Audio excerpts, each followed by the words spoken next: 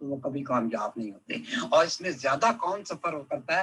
زیادہ لڑکیاں سفر کرتی ہیں. لڑکیوں کو بہت مشکلات ہوتی ہیں دوسرا رشتہ ڈھونڈنے میں.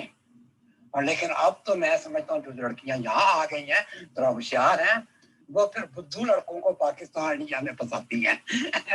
ان کے ساتھ بے شک وہ میرا ایک ایسا بھی میرے جاننے والوں میں ہے جو پڑھی لکھی ہیں ماشاءاللہ خود, لیکن وہ اپنا جو رشتہ انہوں نے کیا ہے وہ ایک زیادہ پڑھا لکھا نہیں ہے, وہ جرمنی میں.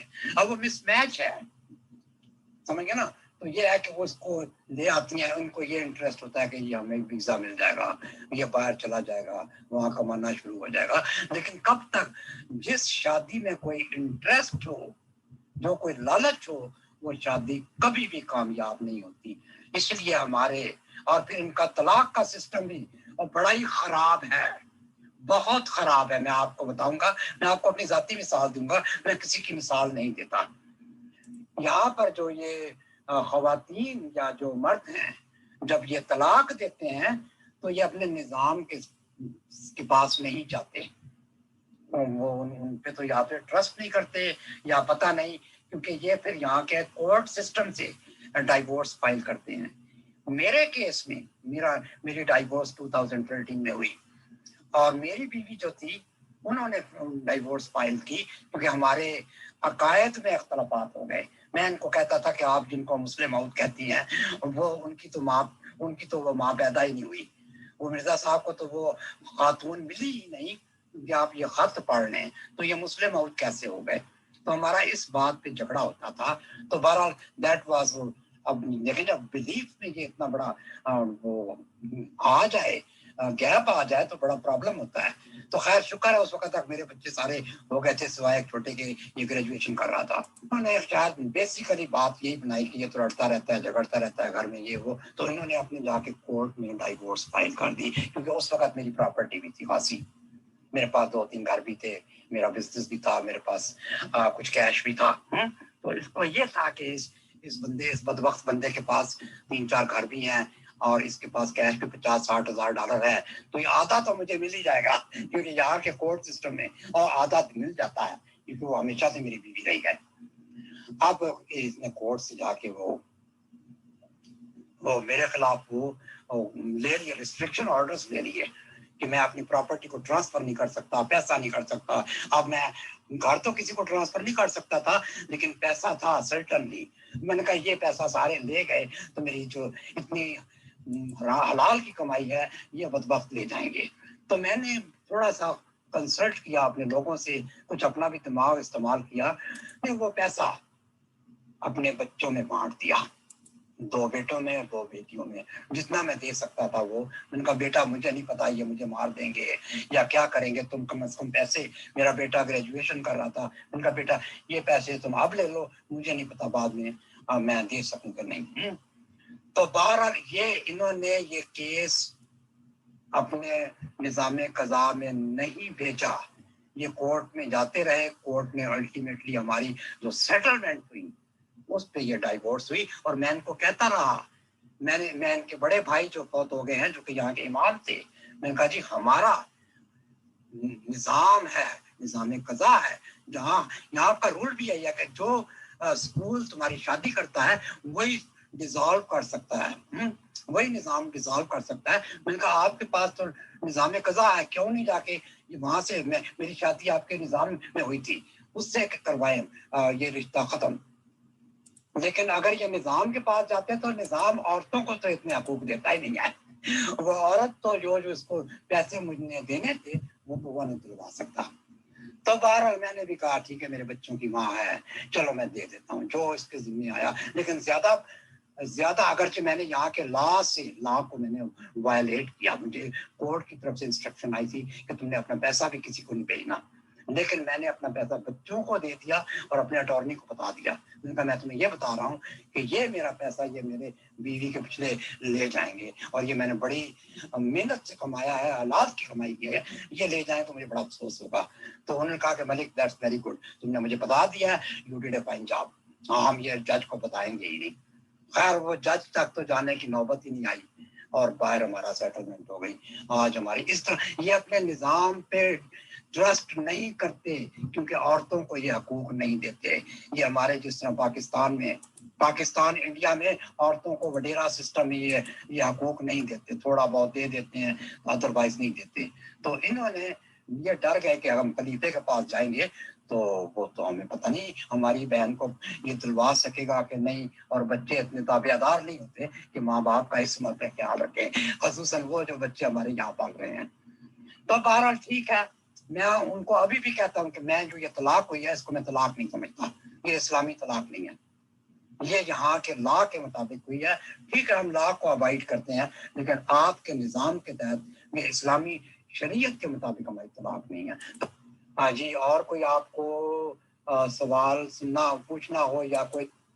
جی مشتاق صاحب, یہاں میں آپ سے ایک سوال کرنا چاہوں گی کہ عام طور پہ تو ہم نے تو یہی سنا ہے کہ جماعت کے نظام کے تحت جو شادیاں ہوتی ہیں, اور ظاہر ہے میجورٹی شادیاں بلکہ ساری ہی جماعت کے نظام کے تحت ہوتی ہیں, تو اگر طلاق کی ضرورت پیش آ جائے یا خلا کی ضرورت پیش آ جائے تو سختی سے ممانعت ہے کہ جس بھی ملک میں آپ رہ رہے ہیں آپ وہاں کے قانون کے پاس نہیں جا سکتے, بلکہ آپ کو اپنے محکمہ قضاء کے پاس جانا ہوگا. لیکن آپ کے کیس میں آپ بتا رہے ہیں کہ آپ کی وائف جو ہے وہ محکمہ قضاء کے پاس جانے کی بجائے ملک کے قانون کے پاس گئی.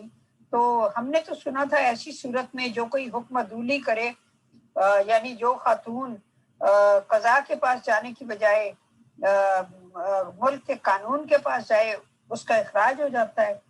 جی, یہ پہلے یہاں ایسے ہوتا تھا کہ آپ کو اپنے قضاء کے پاس جانا ہوتا تھا. اب قضاء والے ان کو لٹکائے رکھتے ہیں, اور دوسرے چونکہ میری جو فیملی ہے, میری wife family, they are quite influential.